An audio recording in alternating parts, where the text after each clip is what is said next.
ஸ்டைலாக போஸ் கொடுக்குறேன். நீங்களா நடுவில் இருக்கிறது தான் எங்கள் அப்பா தான். அத்தையும் மாமாவும் நல்லா இருக்காங்க. பரவாயில்ல, ஃபோட்டோவில் கூட அழகாக தான் இருக்கேன். ம் ஜவுளி வகையில்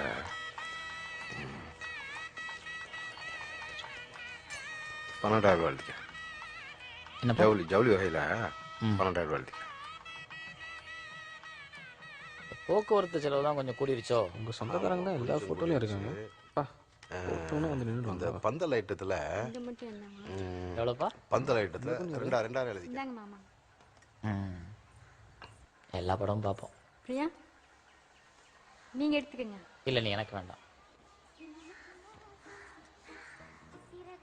என்னங்க காப்பி? ஏய் இரு, அதுக்குள்ளே போகிற. என்னங்க? ஐயோ காஃபியோட ஐயோ ஸ்ட்ராங்காக மாமா தின்ன வெளியில. மாமா இல்லை, நான் பார்த்துக்கிறேன். வரேன் விடுங்க. ஐயோ, என்ன இப்படி பண்றீங்க? சும்மா இருக்க மாட்டீங்களா? ராமநாதா விடுங்க. இதோ வரேன்ப்பா. கொஞ்சம் இங்க வா.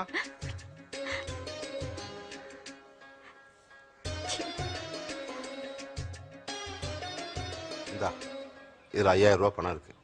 மொய் வந்த பணத்தில் சில்லறை செலவு கொடுத்தது போக மிச்சம். உன் பஞ்சாயத்தை கூட்டிக்கிட்டு கொடைக்கானல் போய் 10 நாள் நல்லா சந்தோஷமாக சுற்றி பார்த்துட்டு வா. அதெல்லாம் எதுக்குப்பா, எனக்கு பழக்கம் இல்லை. அதுவும் இப்போ இவ்வளோ செலவு பண்ணி. எல்லாம் தெரியும்ப்பா. கல்யாணம் ஆனால் பஞ்சாயத்தை கூட்டிகிட்டு 4 இடத்துக்கு போயிட்டு வந்தால் அதுக்கு சந்தோஷமாக இருக்கும்.